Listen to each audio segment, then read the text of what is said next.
Hanging out in an airport must mean it's time to go back on safari. After a short flight, I found myself up in Minnesota, all alone, like something out of a bad zombie movie.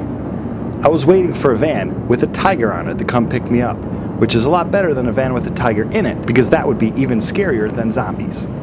Just got word on my cellular phone that I use once a year that the tiger van is on its way. Getting kind of nervous. Tigers. Oh, that guy's looking at me. So what, dude? Talking to the camera. Dude. My friend Trista from the Wildcat Sanctuary whisked me back to a place occupied by these two doggies. The cat people love dogs too, you know. And first thing the next morning, we were on the road picking up a shelter one of the volunteers from the sanctuary made for the cats.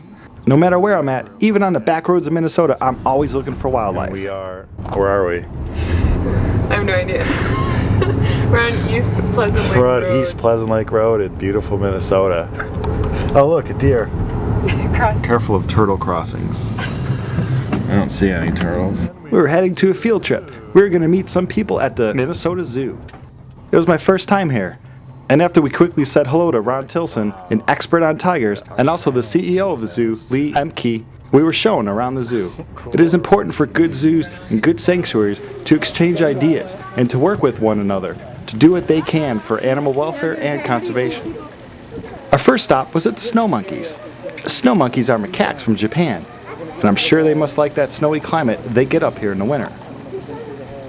We slowly walked by some big shiny grizzlies, and then we transported ourselves to Russia's Grizzly Coast. In Soviet Russia, the mud pit looks at you. I really like the large open exhibits and the smoking look of the prehistoric earth and the prehistoric flat screen TVs.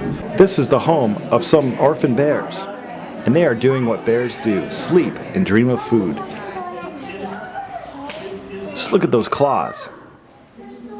And look at this, one of my favorite things at the zoo, a way for people to contribute funds to various conservation projects. You have the beautiful animals pulling on the visitors' emotions, and you can entertain and educate them, but you must allow for people to take action. What a great item. Next up were the highly endangered Amur leopards. With only a handful of females that can breed in the wild, this feline needs all the help in the world. It is very important we take action to save the Amur leopard. I was impressed by how large their Amur tiger exhibit was. I didn't mind that we couldn't find them in their large home, as I am all up for slowing down people in this fast-paced world when they visit a zoo so that they have to slow down a little bit and look for the animals. We quickly walked to the Minnesota Trail, where a raccoon greeted us. We watched a beaver and understood why people think they're very hard-working.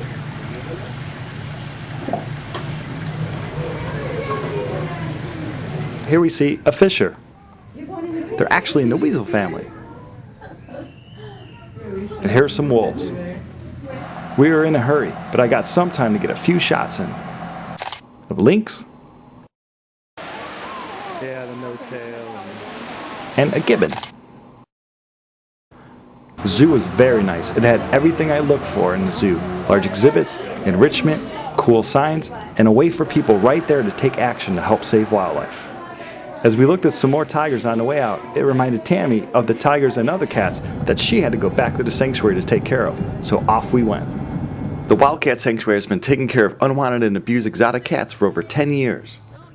Their current location allows them plenty of room for large habitats, and they always seem to make great improvements every time I come up. After I drop off my stuff in the intern housing and said hi to the house cats, I got the chance to follow Tammy, who's the founder and CEO, as she got a chance to get away from the phone and office side of the sanctuary to go outside and feed the cats for a night. I asked if she ever thought life would end up like this for her. No, I was going to be a corporate executive with a lot of money and speedboats and nice homes. I think you feel you're fulfilling a bigger purpose, but we're still just a blip in the radar. We're a band-aid to the problem. We're helping one animal at a time when we need to stop the need for sanctuaries in the first place. As we walked around the sanctuary looking at the cats people once thought would make a good pet, we talked about the problem of the huge amount of unwanted exotic cats here in the U.S.